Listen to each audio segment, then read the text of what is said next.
Hello there. So the EU almost immediately resorts to the use of strong-arm tactics by raiding the AstraZeneca vaccine laboratories in Belgium.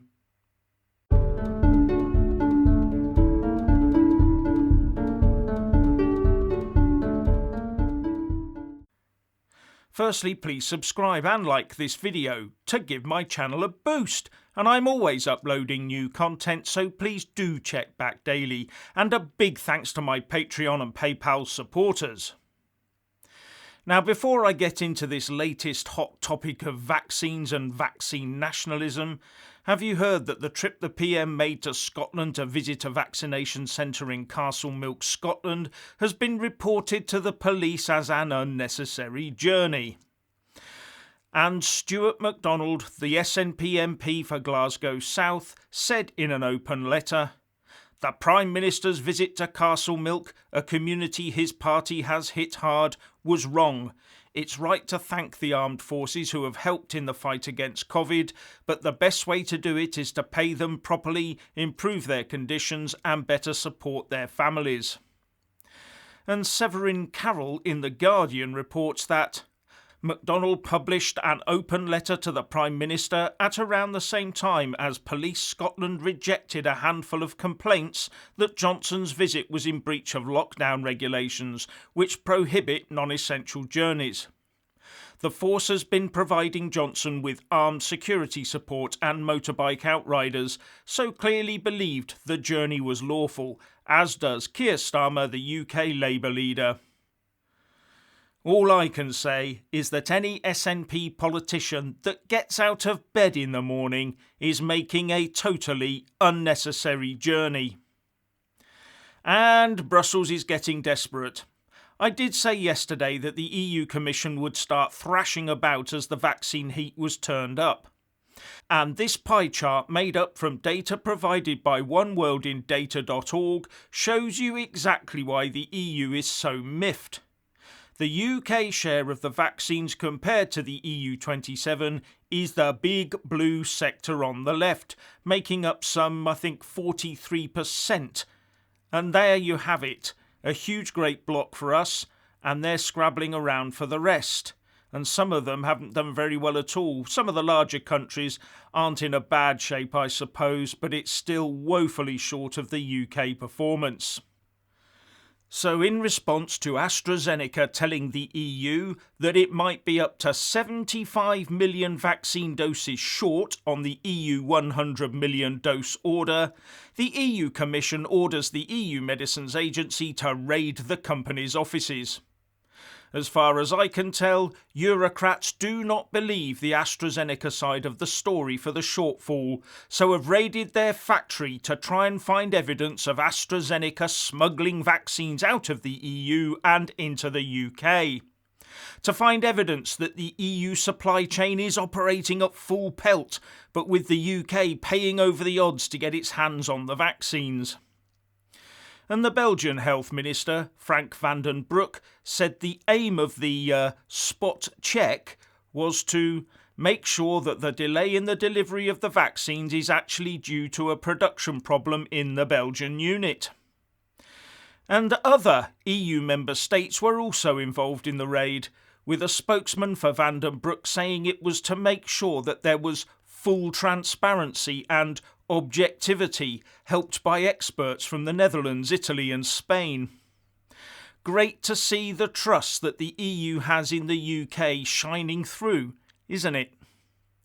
But the bad news for the UK is that it looks like Boris might cave into EU demands that vaccines destined for UK citizens could be diverted to the EU. The Express is reporting that this afternoon, Number 10 appeared to have caved in to pressure from the EU when a Downing Street official declined to rule out the possibility of UK vaccines being sent to the EU before every adult in Britain had been offered a jab. The Prime Minister's spokesman refused to rule out UK supplies could be sent to the continent as early as the middle of next month. And that could, of course, place a drag anchor around the ankles of the UK vaccine programme delivery. and place an albatross around the neck of Boris Johnson as he tries to explain why the whole lockdown process might need to be extended, including keeping schools shut.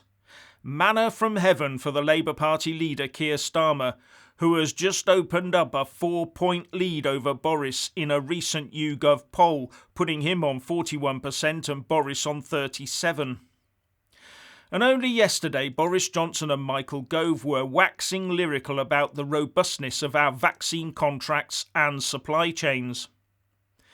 Anyway, one of the issues surrounding this is the lack of clarity regarding the contract the EU has with AstraZeneca. As far as I can see, it has not been published, and this has caused some annoyance.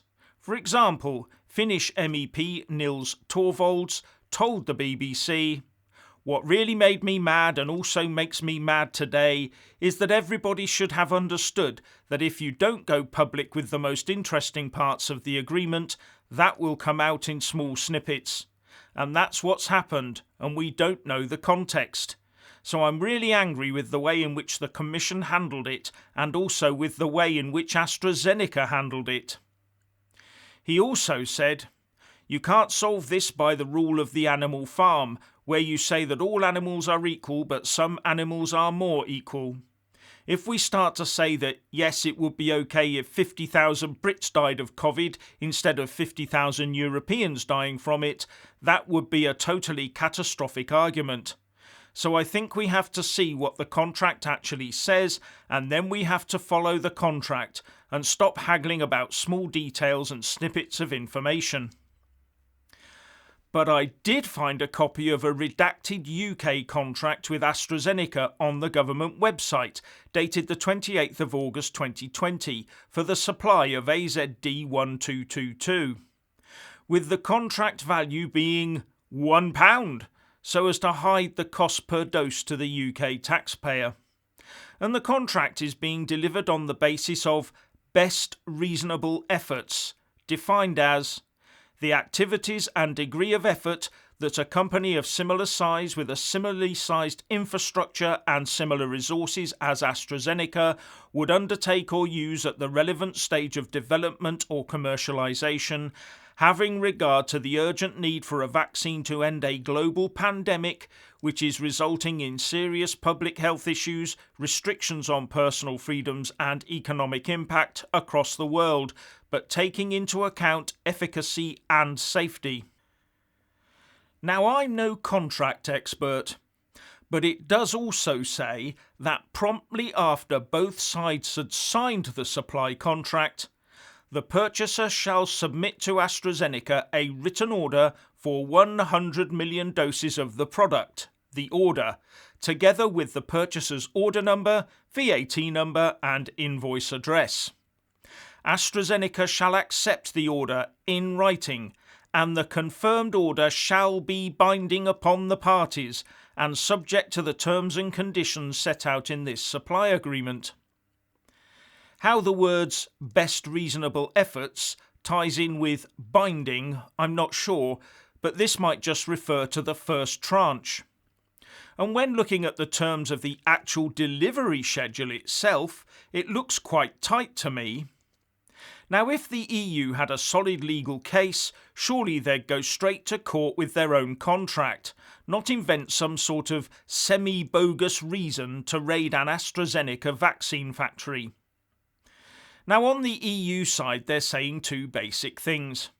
The first is that the initial tranche of the Oxford AstraZeneca vaccine was made in the EU and shipped to the UK while we got our house in order. So, now they say it's time for the quid pro quo to take place, and we should help them by sending them our vaccines. And the second is that the UK vaccine factories are named as producers on the EU contract, which no one's seen, remember, so we have to give the EU their fair share, they say. On the first of these, I would say that the last place to have vaccines is sat unused and gathering dust on a shelf. Brussels was still prevaricating while dotting I's and crossing T's, so it's right and proper that the UK was able to snap those vaccines up and actually use them. And on the second issue, I would say that the EU has still not officially given the go-ahead for the use of the AstraZeneca vaccine. Their supply chain isn't sorted, and I would also hazard a guess that they haven't fully developed their delivery network across the EU 27. Whereas the UK has sorted out its own bailiwick. So the most efficient use of vaccines at present is surely through the UK system into UK arms. Now, if the EU Commission snaffles UK vaccines for political reasons, then we later find out that they're still stuck in warehouses or in transit, then that would be explosive. And now we hear that Germany will not allow anyone aged 65 or over to receive the AstraZeneca vaccine, saying there is too little data for them to be able to recommend its use on the older age groups. So doing what it can to do the UK down. All these wheels within wheels makes one dizzy. Anyway, if you want to hear more from me, please don't forget to subscribe and also press that little bell, or you won't get any notifications. And if you want to see more of me, buy a mug with my mug on it by following the link in the descriptions box below and support me on Patreon or PayPal.